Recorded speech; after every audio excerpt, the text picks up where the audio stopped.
it working? And we're live We're recording. from New York City. Oh, okay. It has been a minute. It has been a minute, far too long. Happy belated Happy New Year. Happy belated Happy New Year to you. I Mm. was discussing this with someone the other day. When is it too late to say Happy New Year? 3 days. 3 days? Yeah, Hard cutoff.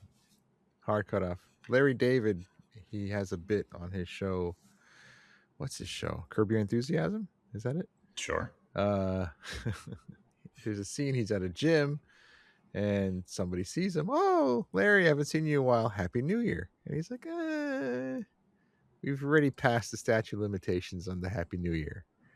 And she's like, well, it was just a couple weeks ago. He goes, 3 days. 3 days is the limit. I'm like, oh, okay. Well, it's official now. 3 days. So I feel whatever. like Happy random day in January to you, sir.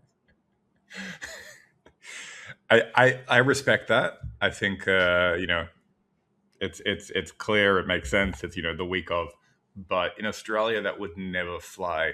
In Australia, I don't know if you all do this, but we call it silly season. Basically, from like the middle of December, say 15th of December, until mid to late January, everything is silly. Even if people are technically at work, they're not really checked in, let's say. And so some people kind of in dribs and drabs are still coming back to work, or at least like mentally getting back to work only right at the end of the month. So so we're still doing the belateds, the Happy New Year's, the how was your vacation kind of thing. Okay. I like that. I mean, seriously. What kind of work are you going to be doing leading up to New Year's? Not much. What kind of new work are you going to be doing immediately after New Year's? Not much. Everyone's done extending those 4-day weekends into week-long weekends. And Exactly. yeah, okay. It's just being Although realistic. It it is, honestly. And I feel like I end up getting lucky and unlucky because I end up doing these observations that I do with the radio telescopes, mostly here in Australia, over that break because it's the time that nobody else really wants. And so if I want to stare at something in the sky for several hours at a time, that's going to be like a good window for me to do that. So both this year and last year, I was observing on Christmas Eve. And I got all the standard jokes of, NORAD this and making sure whether you're seeing Santa on the Santa tracker type things. Mm-hmm. Still no luck on the Southern Hemisphere radio telescopes. So See far. Santa. I found out about how the Santa tracker first began. It was the funniest, silliest thing. It should not have happened. I mean, poor on you, United States top secret government agency. But a Sears catalog in the early 50s was printed, and they had a little fun campaign: call Santa and tell him what you want for Christmas. Adorable. Mm-hmm. And they set up a phone number. Great. And if you dialed it exactly, as that's how phones work, you get through to Santa, and hi Santa, and there's a person there, ho ho ho, I'm Santa, and you can tell Santa what you'd like for Christmas, ask him questions about what it's like in the North Pole and the whole deal. Fine. What nobody knew in that ad campaign, what nobody knew at the phone company when they set up that number, it was 1 digit away from the command center at NORAD. 1 number away, just one. And then that year, all of a sudden, this, big colonel at NORAD who's running the show, he's getting a flood of phone calls from kids asking to talk to Santa. Obviously he did the right thing and they reported it, and there's an issue. We can't have this. But he did that on December 26th. On December 25th and the days leading up to it, however, he immediately figured out what was going on, and he was a very good sport about it. And he acted as if he was Santa, and he kept the calls brief, and he was very nice to the Cute. kids. And he also issued a little order to whoever takes over after him. If little kids get through, they're obviously trying to stop it, but if the little kids get through, be nice, say you're Santa. And it went on like that for like a week and a half or something.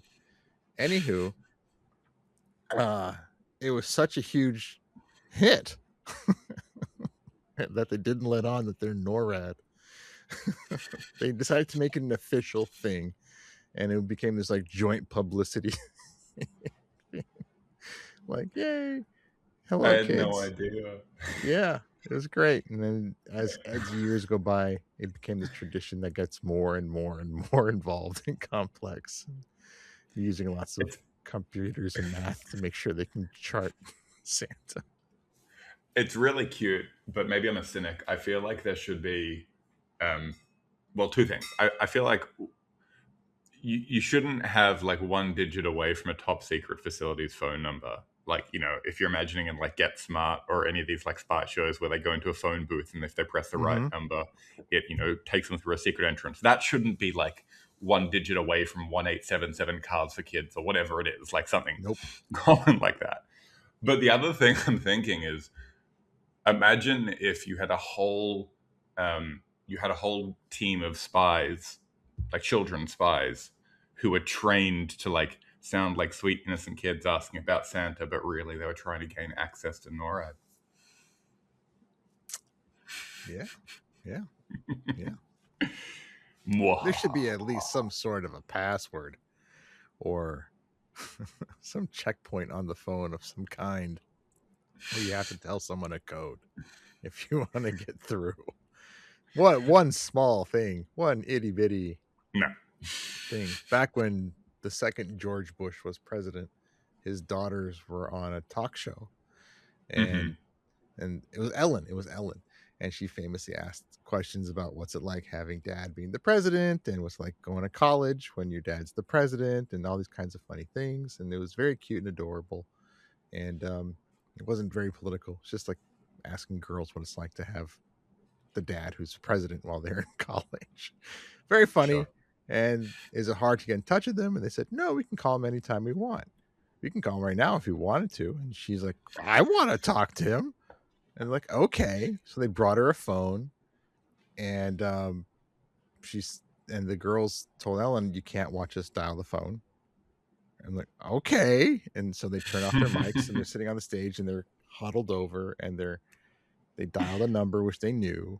They had to say something to someone which they knew. They had to enter something which they knew, and then they got through to the president, and they just put him on the air. And he was the funniest guy. He was so happy to be on TV. He didn't expect to be on TV. Could have been busy, presidenting, but they caught him when he had a moment. A moment. Yeah, hopefully he wasn't like in a control room of like some really intense operational meeting, like, Global Peace Summit. And Yeah. suddenly it's like, hold on, it's my daughter's calling on the emergency line. Oh, Lord. Well, I guess we should mention, now that we're like nearly 9 minutes in, Mm-hmm. that folks, you are listening to Science Actually present The Nerd and the Scientist, the only Mm-hmm. show where there are nerds and there are scientists, and you never know which is which. Yeah. Okay. Fine. A handful of shows where you may be confused as to which is which, but if you listen, you'll figure it out. Is that more If you accurate? conduct an experiment because you're just curious about something in your backyard, I think that makes you officially a scientist. You wanted to see how something worked. You performed a few tests. You confirmed something. Okay, you're a scientist. Yeah, You did a you're little doing science. science. Yeah. You're doing science. I mean, like 10 years of university studies later, I don't know why I bothered. You can have amateur astronomers and amateur astrophotographers. You can have an amateur scientist. I would still Yes. defer to someone with a degree, but it's good to see that you have that instinct to try at least. Yeah. Although I guess there are certain professions that you wouldn't want amateurs actually doing the work. Like, an amateur surgeon probably not ideal.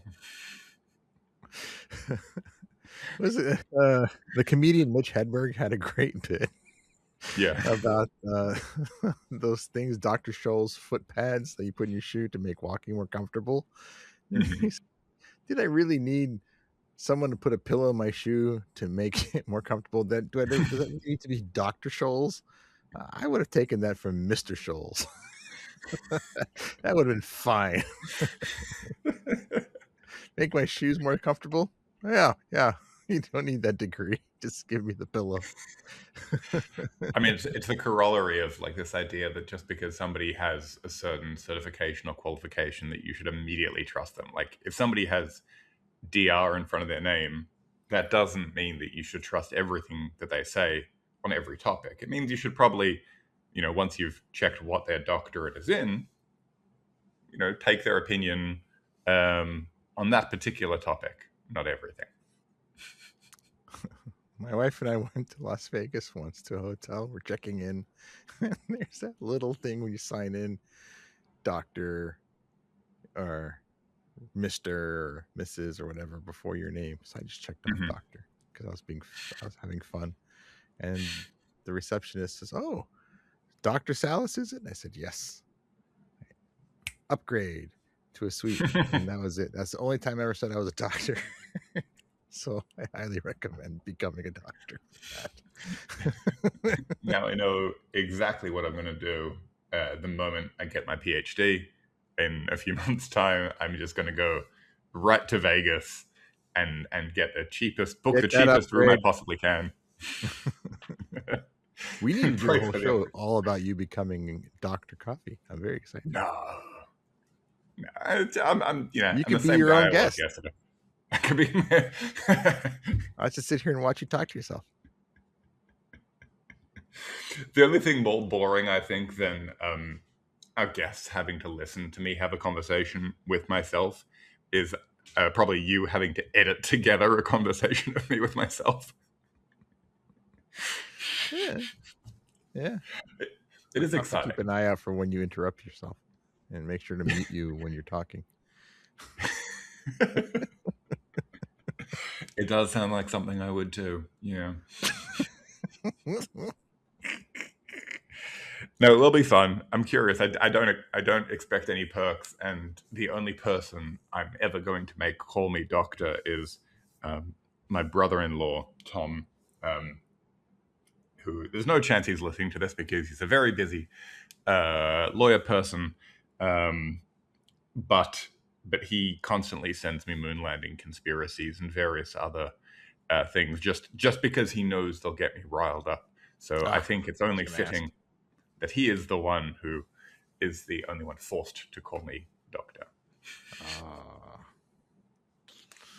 Yeah, I don't like that in the internet. People just send me stuff like, I just saw this. You should post this. See it. You should discuss this on the show. I can't believe I just found this. And it's just some sensationalist headline or a TikTok video or something that shows a very nicely animated quote unquote proof that I don't know, Mercury's made of cheese or something weird. It's like, no. It's obviously made of guac. Come on, guys. Obviously, it's made of guac. Thank you. If it was made of cheese at that proximity to the sun, it would melt. Duh. It's just hot guac. Doy. The doy.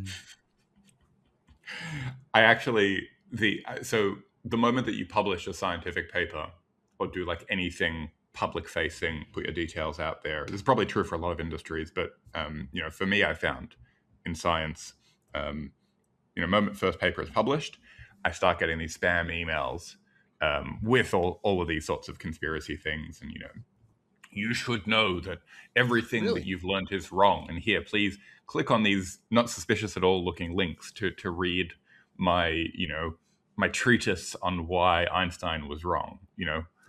Sincerely signed, former engineer, now retired. They're cranks. They're well-meaning, I think, for the most part. But the only way now that I can differentiate the spam from the real is only the spam ones will call me doctor when I'm not yet a doctor. Oh, so it's going to get extra confusing when you are a doctor. Yeah. Yeah. Maybe I should just quit.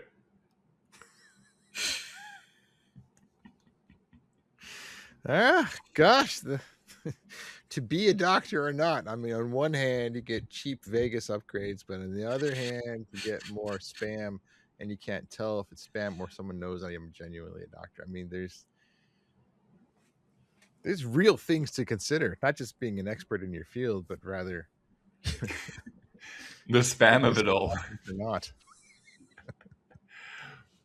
Well, I mean, like how big of a part of your life is spam or emails? Like, how many unread emails do you have right now? Thousands, and I just got a spam phone call actually Yeah. as we were talking about spam. As we're talking, Yes. I got 3 yesterday, and they were like very persistent. Like, my phone is normally on do not disturb during work hours, just because I'll get distracted anytime my phone buzzes, and so I have that turned off. So in order to get through, there is a number that I don't want to say live on air, but there is a number of times that someone needs to call for my phone to say, "Hang on, maybe this is an emergency." Like, either it's coming from my partner, or it's an emergency because this same number has called me X amount of times. And they did that. They found the magic number Oh gosh. multiple times yesterday. It's like, bro, what? Like, what are you doing? Ay, ay, ay. I made a data visualization a couple of years ago or a year ago, as I do, Mm-hmm. because I was Oh, yeah. realizing that it was my birthday and the phone was ringing off the hook, which is a thing phones used to hang on. For you fine younger listeners, your phone would actually hang on a metal hook, and then you'd have to pick it up off the hook. And Mm-hmm. sometimes, if you put it back on the hook, sloppily, and the phone rang, which was created, that ring, by the way, was created by banging a metal bell inside the phone. It would create vibrations that would knock your phone off the hook, hence off. Anyway, my phone was ringing nonstop on my birthday, and I was thinking, man, all these people are calling to wish me happy birthday. But no, it was a telemarketer's just giving me the birthday gift of speaking to nobody.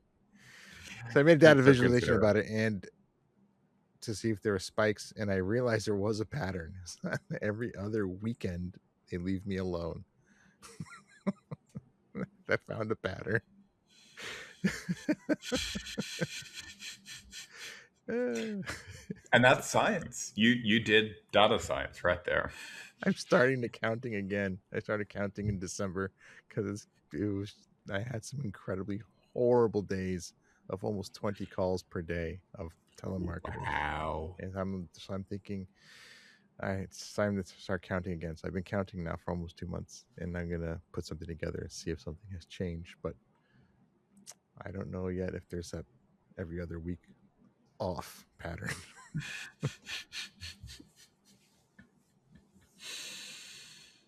Oh man. Yeah, this is a good type of science to do, to figure out how to understand the annoying things in your life. Yes, yes. I'm not big on sports. I like baseball because it's just beautiful. It's a perfect game. It's beautiful. But okay, here's something I don't understand. I'm gonna and it catches my attention. I'm gonna start doing a little research. And I heard the other Hmm. day that the San Francisco 49ers, Hmm. a football team here in the United States, um, they play in a town called Santa Clara. Santa Hmm. Clara is about 40 miles away from San Francisco. They they play further away from their hometown than any other professional sports team in the country by a lot. And so I was wondering, well, who's the Hmm. furthest baseball team, hockey team, soccer team, basketball team? Nobody comes close to the 49ers, who, if you look at a map of the San Francisco Bay Area, there's this very long peninsula. At the top of the peninsula is San Francisco.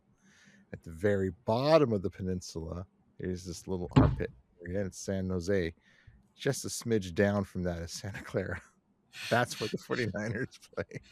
It's very far away. You have to go through the entirety of Silicon Valley and emerge on the other side, and then Oh you'll god. see 49ers. So I The, started doing a little data visualization of it sounds sports team like parks. it sounds like an incredibly fun. No, honestly, I love that idea, and I know that also like you could have a version of that maybe shows like distances to the original towns where the teams came from. Because I know that the teams that y'all have tend to move around a bit. That would be a bit insane, but to start picking up that much information, but it's possible, I guess. But the 49ers are named for a gold rush in 1949 or 1849 or something, 1849, right? yes. 1849, right? Then it's not for the 49 miles to San Francisco. No. In 1849, there was the big gold rush, and everybody came out to California. There was also a big Mhm, silver rush. People came out to Nevada mhm. around the same time. And there was a period of time where people couldn't really tell which was more valuable, gold or silver. But Right. now we all know. So stupid. We all know, yes. The answer is what is more valuable? Data. Data. Data? Data? Data? Trying to find it too, so I can send it to you. I think you might want to see the most Yes, I would recent love to see version. that visualization. And for people who don't know, where can they find all of your previous data visualizations? You have a repository of them on your website, right? Oh my gosh. Yeah, I guess. If you just like to look at my portfolio, just go to bensmash.net or Ben bensmash.com. Smash. That's how I read it every time I say it. Ben But Smash. the name On the came from keyboard. college. I was in college. I'm the biggest of my little cohort of friends, and I sat on a chair and I smashed it. All right, fine, happens. Chairs can break. But you do something a second time in your early And 20s it's the with nickname. your early 20-year-old friends. I sat in a chair, I destroyed it, and everyone, Ben Smash, Ben Smash chair,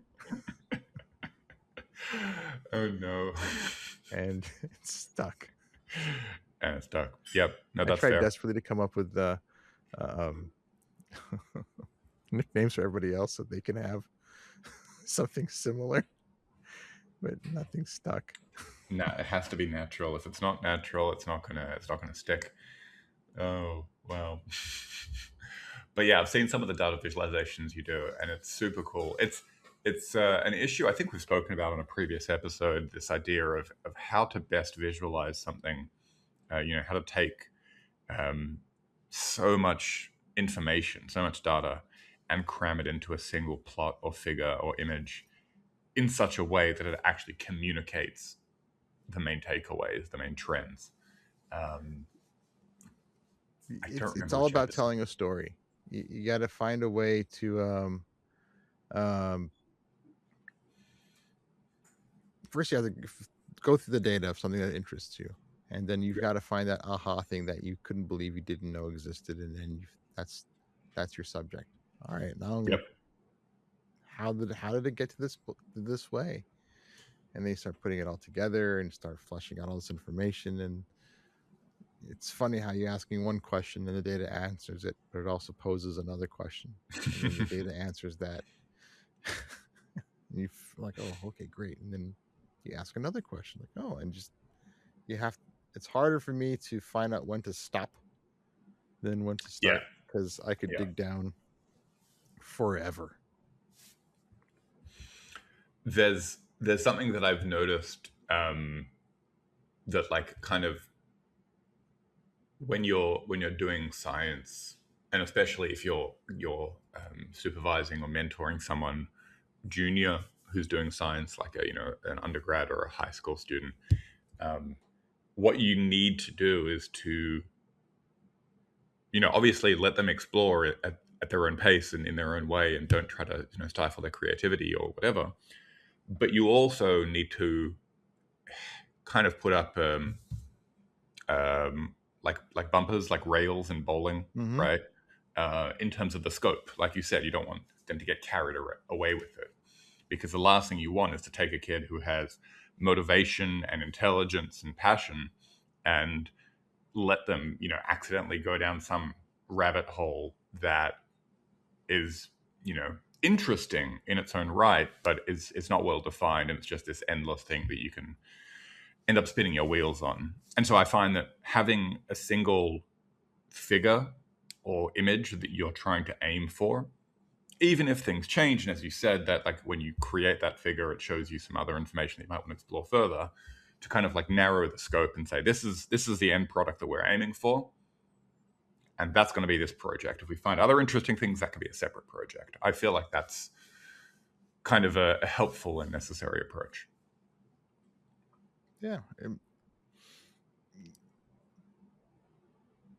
Once you start counting something and you're interested in the counting Hmm. and doing your little research, whatever, it's incredibly difficult for me once the wheels really start turning and you're like, oh my gosh, I'm making headway. Oh my gosh, this is really cool.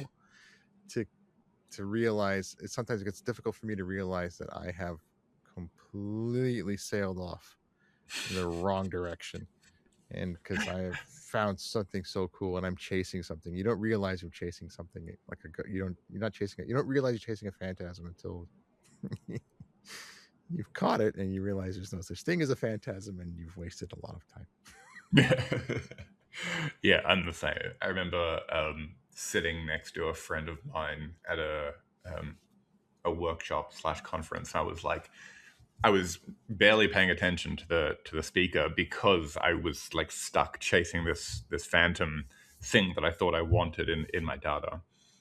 And I just turned to him at one point. I'm like, I didn't realize it was so hard to do, XYZ. And he said, wait, what are you doing? And I said, this, that, and the other. And he said, oh, well, if you want XYZ, isn't it just this? And I was like, oh, okay. So I got to the answer already, but I didn't realize I'd gotten to the answer, and I just like ran past the finish line. Uh, yeah. Yeah. So Garrett, if you're listening, thank you. And I've put you in the acknowledgements of that paper. There you go, Garrett. It sounds similar to helping my kids with their homework, and especially when they're doing their math. I sit there with them to make sure they do it. I can't really just sit there and teach it. That's what the school Sure. part's for. But when they have a question, I just watch them figure things out and get to their answers on their own. And sometimes it's actually happened with all the kids. They get to a point, is this the answer? And I always go like, no, you had the answer up here. You've just been going. That's amazing. Yeah, we're curious people. We're curious creatures. We like to dig. We like to look for answers or look for explanations where maybe we already had the explanation and we're just looking for the sake Mhm. of looking. There's a thing in I keep bringing up the kids, but there's a thing in my kids' scout troop when they go Hmm. on these big campouts and hikes and they do their orienteering with maps and compasses and trying to find their way around. The adults are there to supervise. If anyone gets Hmm. hurt or needs help, they're there to help, but they don't interfere. So the kids just get wildly lost sometimes. And as they're trying to hike back to their campsite, just this general rule of thumb: when we are about a mile away from where we need to be, then the adults will step in. Until then, they have to figure it out and realize something's wrong and make the decision to turn, go back, whatever. But yeah, just let them figure it out. It helps. It's adorable to I like that. watch. Well, it was adorable when they were little. Now it's just ridiculous. They're teenagers, and everyone just keeps saying "bruh." Okay, I'm glad it's only like 1 mile out and not like 6, 7 miles out. No. We have some wonderful guests coming up that I'm very Yes, we do. very excited for. Um, we've got scientists We had an author who unfortunately had to reschedule today, but we will Mhm. be getting very soon, who's written over like 50 books. Yep. It's going to be big. I've been Very listening excited to to her talk to show. her. Have you been listening to her show? It's really good. Yeah. It's So really good. good. It's so, so good. But yeah, we It's have. good. It's fun. It's entertaining. It Yep. gets me excited. And the topics are, it's short, it's brief. They pick a simple topic and they just have a guest and they just get ridiculously, oh my God, oh my God, oh my God. And I love it. episode. Great. Yeah, so we'll have them, and then we have a planetary scientist, and then we have, I want to say, an ecologist. Mhm. We have, yeah, I think an ecologist coming. Um, We might it's have a professor of astronomy from ASU coming on our show soon, also. That's right. ooh, Ooh. Yeah, yeah, love me some astronomy. yeah. Very nice. I was listening to a podcast about with the guest was an astrophysicist, and she liked stars enough as a kid. Hmm. Just she was knew she was good at math, and she assumed she was going to one day go to college and study math and get a degree in math and do a job with math, and that would be the end of it. And she went to university, and she took an astronomy class for the very first time, a very intro class, and just was hooked after the first day. And the math was getting harder and harder and harder. And then she found out, well, she keeps up with the astronomy and the physics, she'll get a degree in astronomy, and she did. And and I'm thinking to myself, it sounds exactly like my kid, who just started her very first astronomy class about a month ago, and now I'm getting these phone calls. Daddy, did you know this? Dad, did you know that? Did you know that the constellations are moving? Like, yeah, yeah, I know, I know. Like, welcome, welcome. Tell me more. Tell me more.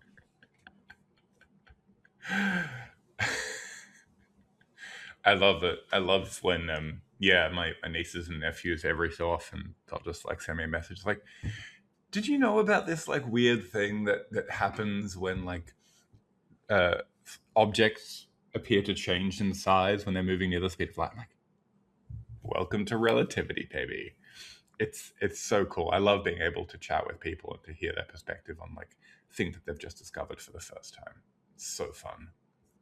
I told you about this the other day. I'm walking my dog, and I ran into some lady who was walking her dog. I never met them before, and Hmm. I asked her what her scruffy little weird dog's name was, and she said Doppler. I'm like, oh my Yeah. God, your dog's name is Doppler? Does he sound different when he's barking away from you, running away from you, and or running towards you? Oh my God, how adorable! And she just lit up because she ran to somebody who absolutely got the name Doppler. And it turns out that she and her husband are astrophysicists, and, Love it. and they can't get jobs in astrophysics, so they got jobs in the tech industry because the whole world is Checks out. crazy. But she was so thrilled, and just out of the blue, she's talking to the stranger who just wants to talk science. It was great. Good old Doppler. If Doppler's listening, I doubt it, but I told him, Doppler, not the dog. I told the lady about the podcast. She said she'll tune in, and I Sure. gave her a sticker Yeah. because I have the stickers handy. What we can do is in case Doppler is listening, we'll insert a really high pitched whistle in the background now. Sure, I'll just pause for 3 seconds to play it. sure. All right. So Doppler, Or if you're listening to that, how about this? Hi. that one cracked me up.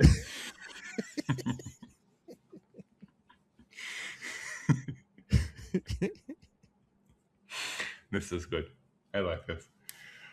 But yes, we have some wonderful guests coming. We're going to do another crossover episode with Danny from the Talking Arts podcast. That's right. Yes. Cannot wait for that. Part 3. Any. Yeah. Oh wow, it's 3 already. Yeah, Dan the Big Finish Man. I have known this man for close to 15 years, and he has just always been an absolute font of brilliant, interesting, quirky conversation. So if you haven't listened to our previous episodes with him, please go check them out. And if you haven't listened to his podcast at all, The Talking Ass, I highly suggest you do. I don't know if Oh you've yeah. noticed, I've been listening. He is getting better very, very fast. He's really, really good. I think his starting point with like minimal effort was already at such a high level that the moment that Yes. he got a bit of he actually started putting in effort and he got some help and he started trying, it's like blowing us out of the water. And the guests he has, oh my gosh, some of these people are like titans of industry, leaders of their field, and then schlubs like us. But Schlubs like us, and then back to national security experts. oh my Jeez god, Louise. I loved that episode. It was incredible. And I said to him, like, every episode that I've listened to, there is always something that I stop and pause, and I am intensely interested by and have learned something new. So yes, definitely check out Talking Arts podcast and the next crossover episode that we do with Danny. Yeah. It's good. And if there are any guests that you good folks listening or watching our beautiful faces would like to recommend, if you are a science enthusiast or scientist or engineer or science communicator, science historian, drop us a line, Yeah. pop us an email, shoot us a Pop. text, Shoot. skeet us a skeet, tweet us a tweet, Skeet. whatever it is. Tweet. I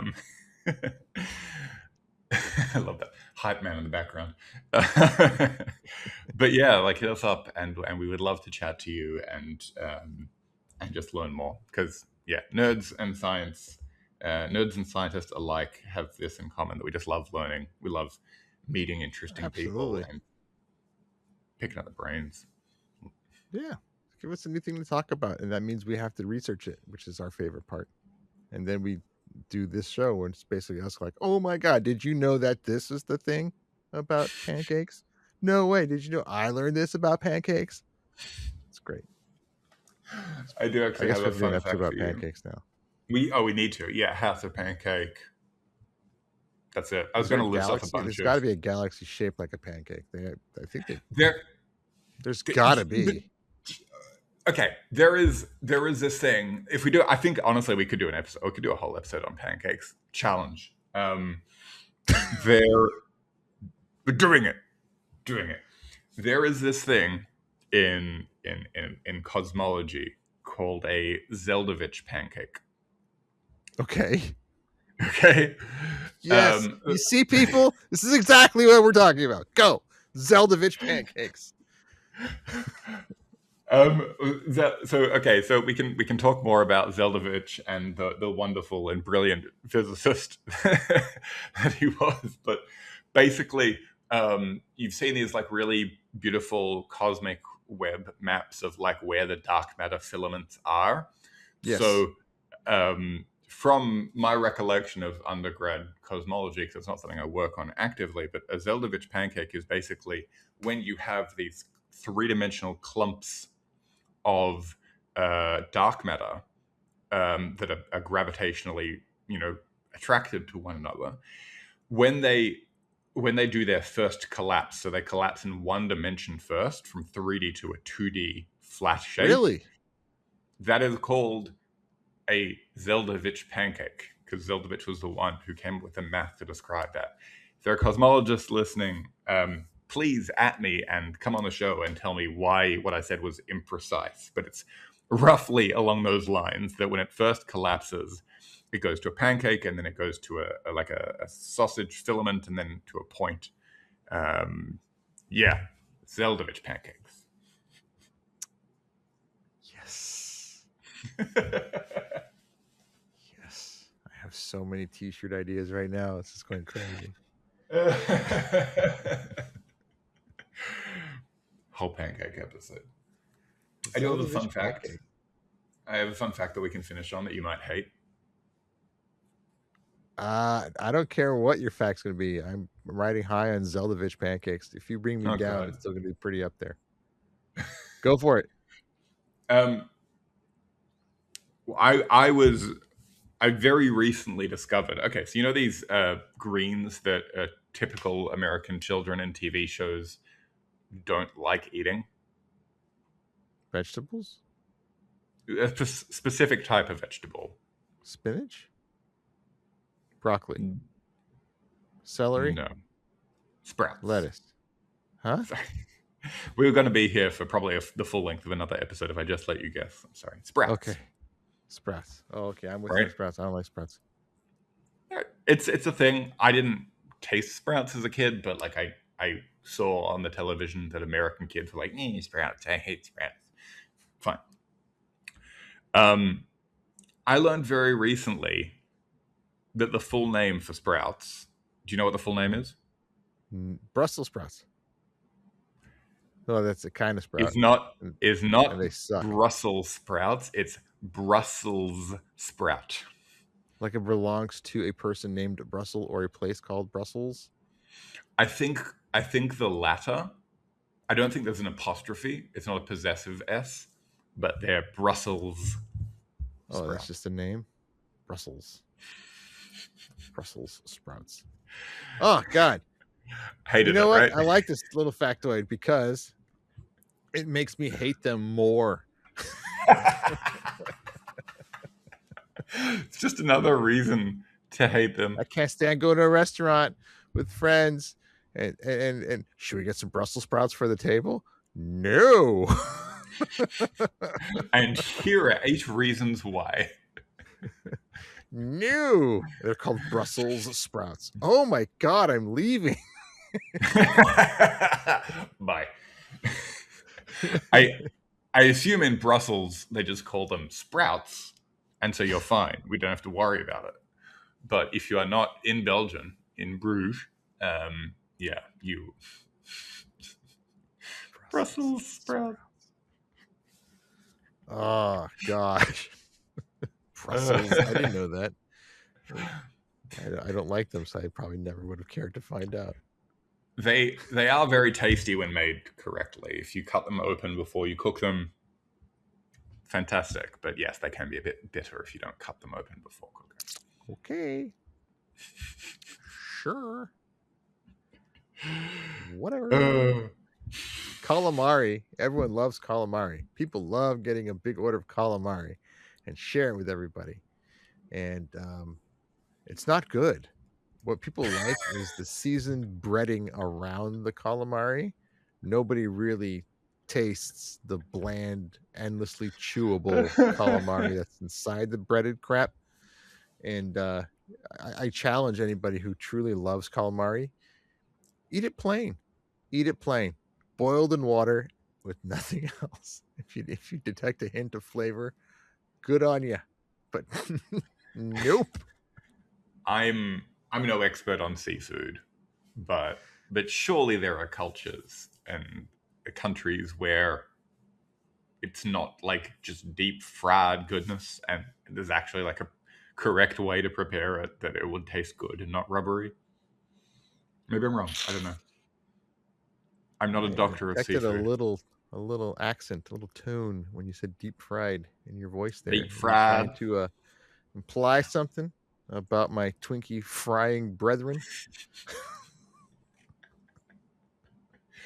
I mean, to be fair, I really can't be critical here because there is a place in so in Sydney where I live near Bondi Beach. There is, or at least there used to be, a like a seafood vendor, like not a seafood restaurant. It's like a fish store. They sell fish and seafood, right?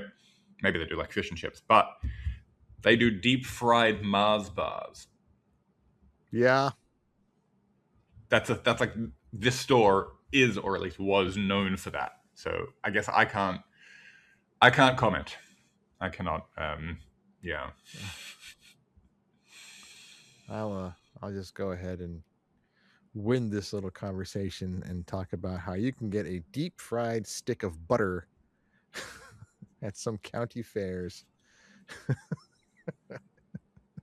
in the South, and it's just that it exists.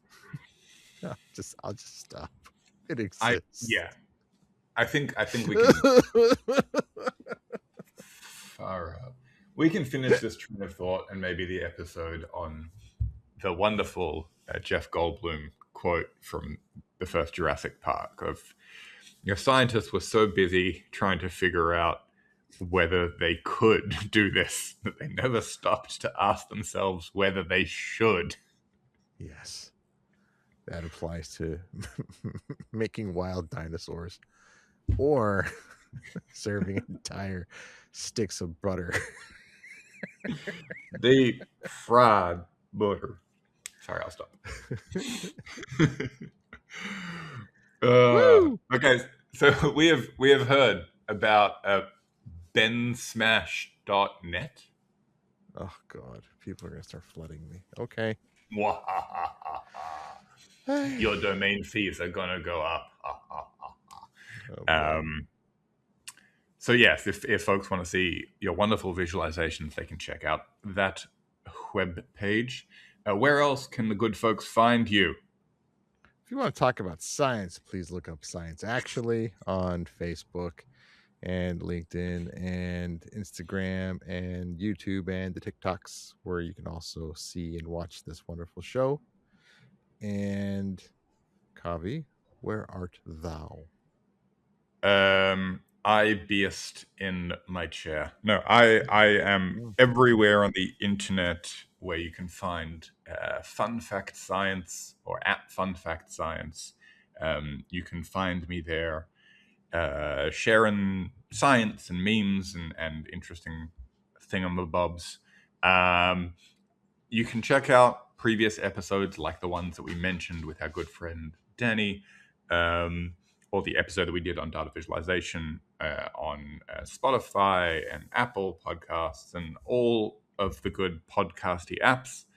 And you will see us later on the next episode of Science Actually Presents The Nerd and the Scientist. Bye, everybody. What's the name of that pancake again? Zel'Dovich.